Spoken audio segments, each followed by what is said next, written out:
Comparative study के बाद में हम एक बार पुनः अपने टॉपिक की तरफ बढ़ते हैं और अब हम जो बात करने वाले हैं वो आपके बीएससी पार्ट फर्स्ट ईयर में एक अलग से टॉपिक दे रखा है, इकोनॉमिक इंपॉर्टेंस ऑफ प्रोटोजोन्स।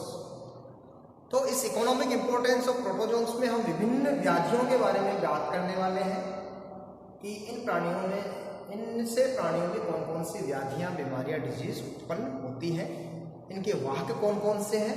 तो चलो सबसे पहले हम बात करते हैं मेस्टिकोफोरा के अंदर जो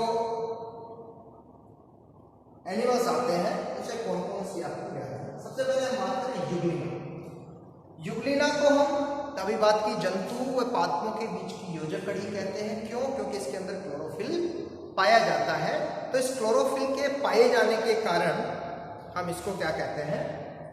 जंतुओं व पादपों के बीच की योजक कड़ी हम कहते हैं। प्रोटेरोस्पोंजिया को हम प्रोटोजोआ पोलिफेरा संघ के बीच की कनेक्टिंग लिंक कहते हैं। मेस्टिकोफोरा अमीबा को हम मेस्टिकोफोरा व सार्कोलिना के बीच की योजक कड़ी कहते हैं। क्यों? क्योंकि इसमें क्या होते हैं, आपके सीलिया भी पाए जाते हैं और सीलिया के साथ साथ इसमें क्या उपस्थित होते हैं, आपके स्यूडोपोडिया इसके अंतर्गत आपके पाए जाते हैं। नेक्स्ट लेशमानिया डोनोवनी, और ये लेशमानिया डोनोवनी है वो डाइजेंटिक होता है, द्विपोषकीय होता है और ये दो रूपों के अंदर आपके पाया जाता है। डाइमोर्फिक पैरासाइट्स आपके होता है।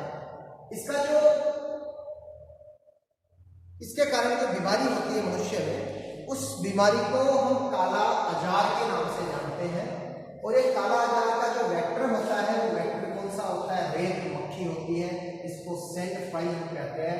और इसका जो जूलॉजिकल नेम होता है वो होता है फ्लेबोटोमस आर्जेंटिकस।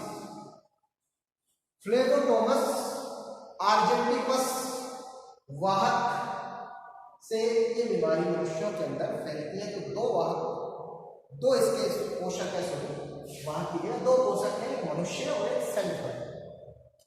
सैंड फ्लाई को फ्लेबोटोमस आर्जेंटिकस के नाम से भी जानते हैं। दूसरी इसी की स्पीसीज है लेशमानिया ट्रोपिका, और इस लेशमानिया ट्रोपिका से जो डिजीज उत्पन्न होती है मनुष्य में उसको हम ओरिएंटल सोर और डेली होलिस के नाम से भी जानते हैं। इसका जो वाहक होता है वो भी क्या होता है? सैंड फ्लाई होता है। नेक्स्ट आपके लेशमानिया ब्राजीलियंसिस, और इससे जो बीमारी होती है वो होती है यूस्पोंडिया डिजीज, और इसका वाहक भी क्या होती है? आपकी सैंड फ्लाई ही होती है। ठीक है, तो ये बहुत ही इंपॉर्टेंट क्वेश्चन है कि काला अजार नामक व्याधि किस प्रोटोजोन्स के कारण होती है? तो लेशमानिया डोनोवनी के कारण होती है। ये भी पूछा जा सकता है काला अजार बीमारी किस प्रोटोजोन से होती है, तो उसका सामान्य नाम दे दिया जाकर उसका जूलॉजिकल नेम दे दे तो फ्लेबोटोमस आर्जेंटिकस के कारण होती है। ये इसका वाहक होता है फ्लेबोटोमस आर्जेंटिकस। ठीक है, तो अगर बीमारी पूछी जाए तो लेशमानिया डोनोवनी से, और अगर वाहक पूछा जाए तो रेत मक्खी, सैंड फ्लाई या फ्लेबोटोमस आर्जेंटिकस। नेक्स्ट ट्रिपोनोसोमा गैम्बियंस, और इससे जो मनुष्य में व्याधि होती है उसको हम कहते हैं गैम्बियन फीवर। ठीक है, गैम्बियन फीवर उसको हम कहते हैं, या उसको हम डमडम फीवर उसको हम कहते हैं। और अफ्रीका में जो ये फ्लाई होती है उसको हम बेस्ट गेम वार्डन के नाम से भी जानते हैं। एक बार क्वेश्चन आ चुका है।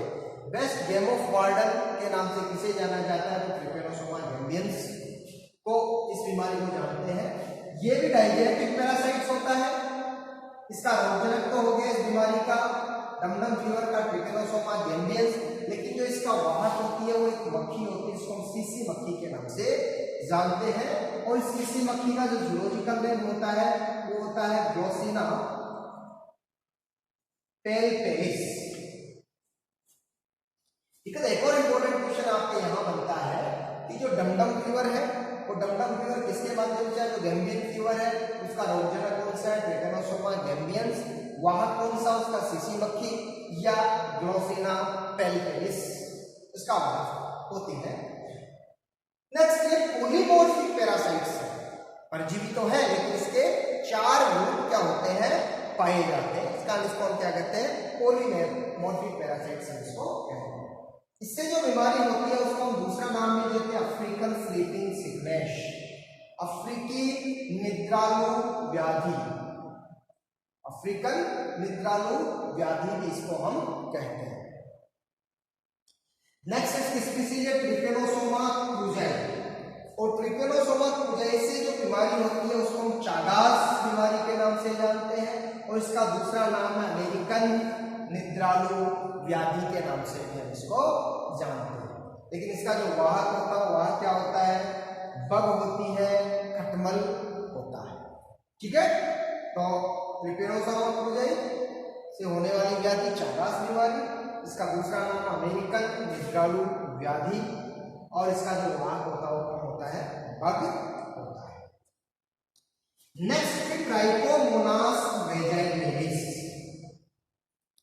ये जो ट्राइकोमोनास वेजाइनेलिस है वो सामान्यतया स्त्रियों के रिप्रोडक्टिव ट्रैक्ट की हम बात करें उसकी वेजाइना की, तो वहां पर ये पैरासाइट्स के रूप में आपके पाया जाता है। और इससे जो बीमारी होती है ट्राइकोमोनास वेजाइनेलिस से, उस बीमारी का नाम होता है ल्यूकोरोहिया, या उसको हम श्वेत प्रदर कहते हैं, अथवा उसको हम सफेद पानी की बीमारी भी हम उसको कहते हैं। इस ट्राइकोमोनास वेजाइनेलिस की विभिन्न स्पीसीज है जो मनुष्य में अलग अलग जगह पर पाई जाती है, जैसे ट्राइकोमोनास होमिनिस जो उसके इलियोसिकल क्षेत्र में पाई जाती है, ट्राइकोमोनास टिनेक्स जो उसके बकल कैविटी में पाई जाती है, और ट्राइकोमोनास ये वेजाइनेलिस है वो कहाँ मिलती है, इसके वेजाइनल मार्ग के अंदर मिलती है। नेक्स्ट हम बात करें तो जियार्डिया इंटेस्टाइनलिस, अभी हमने बात की थी, मनुष्य का वृहद आदमी, मतलब इसकी अगर संरचना देखें तो एक जियार्डिया इंटेस्टाइनलिस की अगर संरचना देखें तो ऐसा प्रतीत होता है डायग्राम से कि किसी वृद्ध आदमी की तस्वीर है। और जियार्डिया इंटेस्टाइनलिस की वजह से मनुष्य में डायरिया नामक व्याधि उत्पन्न हो जाती है। नेक्स्ट हम बात करें ट्राइकोनिम्फा, और ये ट्राइकोनिम्फा जो होता है वो दीमक की आंत्र का परजीवी होता है, लेकिन सहजीवी रूप में अपना जीवन यापन करता है। मतलब ये दीमक की आंत्र में रहकर, दीमक का भोजन क्या होता है, सेल्यूलोज, तो ये सेल्यूलोज का पाचन करने का काम करता है। ठीक है, तो सिम्बायोटिक रिलेशनशिप है ये टर्माइट्स और ट्राइकोनिम्फा के बीच का। इसमें ट्राइकोनिम्फा को दीमक की आंत्र में आवास मिलता है, प्रोडक्शन मिलती है, और दीमक को इस बदले में क्या मिलती है, सेल्यूलोज का पाचन करने वाला सेल्यूलोज उसको मिल जाता है। सबसे लास्ट में नॉक्टिलुका की हम बात करते हैं। नॉक्टिलुका को हम सी फायर के नाम से भी जानते हैं, समुद्री आग के नाम से भी जानते हैं, सी घोस्ट समुद्री भूत के नाम से भी जानते हैं। और क्यों कहते हैं इसको सी फायर और समुद्री घोस्ट, क्यों, क्योंकि इसके अंदर बायोलुमिनेसेंस जैव संदीप्ति का गुण पाया जाता है। और जैव संदीप्ति का गुण क्या है कि अंधेरे के अंदर ये चमकते हैं, और चमकने का रीजन क्या होता है कि इनके अंदर ल्यूसीफेरिन नामक प्रोटीन होती है, और जिसका ऑक्सीडेशन ल्यूसीफेरेज एंजाइम की उपस्थिति में होता है।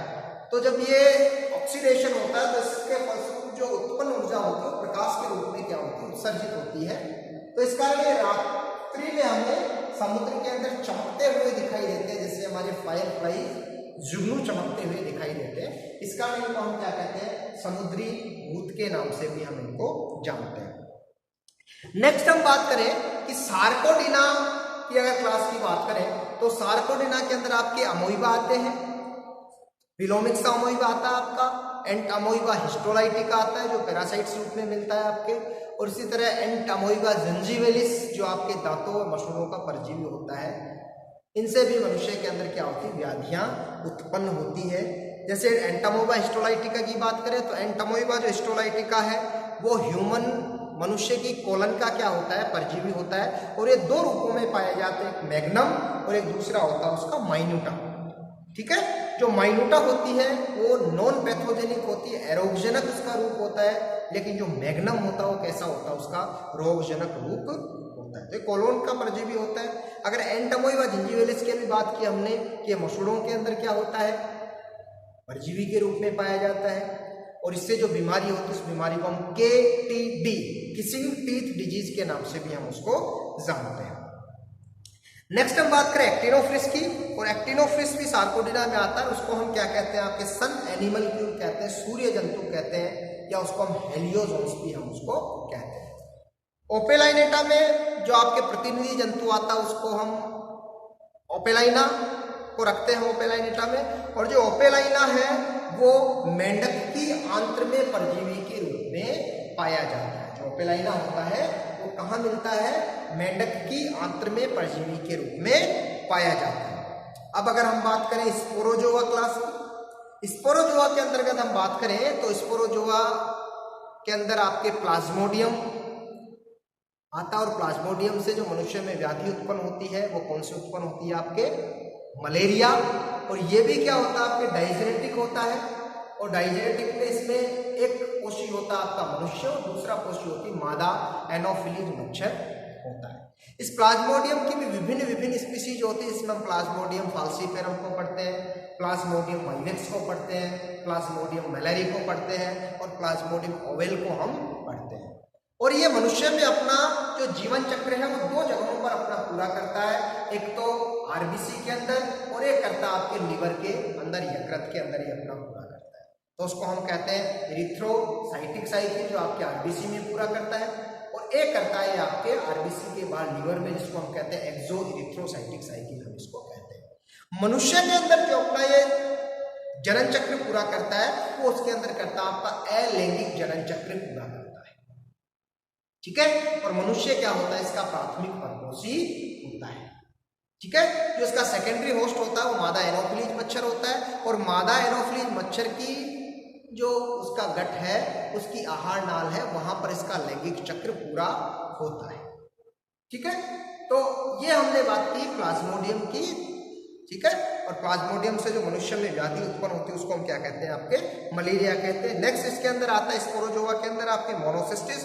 और मोनोसिस्टिस किसमें मिलता है? आपके जो केंचुआ होता है, अर्थवॉर्म होता है, अर्थवॉर्म के सेमाइनल वेसिकल, शुक्राशय का क्या होता है? वो परजीवी होता है।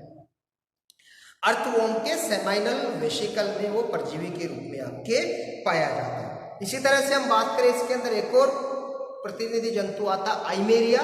और जो आइमेरिया होता है वो जो आपके रेबिट होता है, खरगोश होता है, उसके यकृत की उपकला के अंदर ये क्या होता है? आपके परजीवी के रूप में आपके पाया जाता है। ठीक है। आइमेरिया कहाँ मिलता है? खरगोश के यकृत की उपकला में परजीवी के रूप में ये मिलता है। नेक्स्ट हम बात करें निडोस्पोरा में। निडोस्पोरा में हम बात करें नोजेमा की। और नोजेमा से जो नोजेमा होता है वो नोजेमा आपके सिल्क मोथ, जो आपका रेशम कीट होता है, उस रेशम कीट में अंतः परजीवी के रूप में पाया जाता है। और वहां पर उनमें एक ये डिजीज उत्पन्न करता है सिल्कवॉर्म में, उस डिजीज का नाम होता है पेब्रिन। पेब्रिन डिजीज इसमें उत्पन्न करता है। और उस पेब्रिन डिजीज के कारण जो सिल्क मोथ होता है, जो रेशम का कीट होता है, उस रेशम कीट की क्या हो जाती है? मृत्यु हो जाती है। जिसकी वजह से रेशम कीट जो पालन उद्योग है, सेरीकल्चर, उस सेरीकल्चर को क्या होता है? लॉस होता है। और इसी तरह से एक तो नोजेमा, ये हमें बात की नोजेमा बॉम्बिस की, और एक और होता है नोजेमा एपिस। जैसे नाम से ही पता है एपिस किसका नाम होता है? आपके मधुमक्खी का, हनी बी का। बॉम्बिक्स मोराई किसका होता है? रेशम कीट का। तो जो नोजेमा बॉम्बिक्स होती है वो किसमें एंडोपेरासाइट होती है? आपके बॉम्बिक्स मोराई में, रेशम कीट में होती है। और जो आपके नोजेमा एपिस होती है वो एपिस इंडिका, मतलब हनी बी के अंदर एंडोपेरासाइट्स रूप में अंदर आपके पाई जाती है। और इससे जो बीमारी होती है उसको हम कहते हैं नोजेमियासिस। और इसके कारण आपके मधुमक्खी की क्या हो जाती है? मृत्यु हो जाती है। और जिसके फलस्वरूप जो एपीकल्चर होता है, मधुमक्खी पालन उद्योग होता है, उसको क्या होती है? हानि पहुंचती है। सीलिएटा में हम बात करें तो सीलिएटा में जो प्रतिनिधि जंतु आते हैं उसके अंदर हम बात करते हैं पेरामीशियम की, वोर्टिसेला की। तो पेरामीशियम को हम स्लीपर एनिमल क्यूल कहते हैं, चप्पल जंतु कहते हैं। और पेरामीशियम के अंदर क्या होते हैं? कुछ कण उपस्थित होते हैं कप्पा पार्टिकल। तो जिसके अंदर ये उपस्थित होते हैं उनको हम किलर स्ट्रेन कहते हैं। और जिसके अंदर ये कप्पा पार्टिकल उपस्थित नहीं होते उसको हम क्या कहते हैं? नॉन किलर स्ट्रेन भी हम इनको कहते हैं। इसके अलावा इसके अंदर एक और आता है बेलेंटीडियम। और बेलेंटीडियम जो होता है वो मानव की कोलन में क्या होता है? परजीवी के रूप में पाया जाता है। निक्टोथीरस जो होता है वो कॉकरोच और फ्रॉग के मलाशय में परजीवी के रूप में आपके पाया जाता है। तो ये विभिन्न एनिमल्स है जो प्रोटोजोआ के अंतर्गत आते हैं। बहुत ही इंपॉर्टेंट है ये फाइलम। इसके अंदर काफी सारे क्वेश्चंस आपके पूछे जाते हैं। कौन सी इंपॉर्टेंस है? क्योंकि कई सारी बीमारियां हैं, कई तरह के रोगजनक हैं, कई जगह इनके आवास हैं। ठीक है, तो आवास अपने को पता होना चाहिए कि पैरासाइट्स रूप में कहाँ मिल रहा है, किस जीव के अंदर मिल रहा है, कौन सा रोग उत्पन्न हो रहा है, कितने पोषक हैं उसके, ठीक है, वाहक कौन सा है। तो ये अपने को इस प्रोटोजोआ के अंदर याद रखने हैं। तो आज ये हमने पहला जो फाइलम था एनिमल किंगडम का प्रोटोजोआ, जो थर्ड लार्जेस्ट फाइलम था, उसके बारे में हमने बात की है। नेक्स्ट लेक्चर में हम बात करने वाले हैं दूसरे फाइलम की, जिसको हम पोरीफेरा संघ के नाम से भी जानते हैं। तो धन्यवाद, मिलते हैं अपने नेक्स्ट लेक्चर में। तब तक के लिए लगातार महाविद्यालय के YouTube चैनल पर आप मेरे वीडियो को निरंतर देखते रहें। धन्यवाद।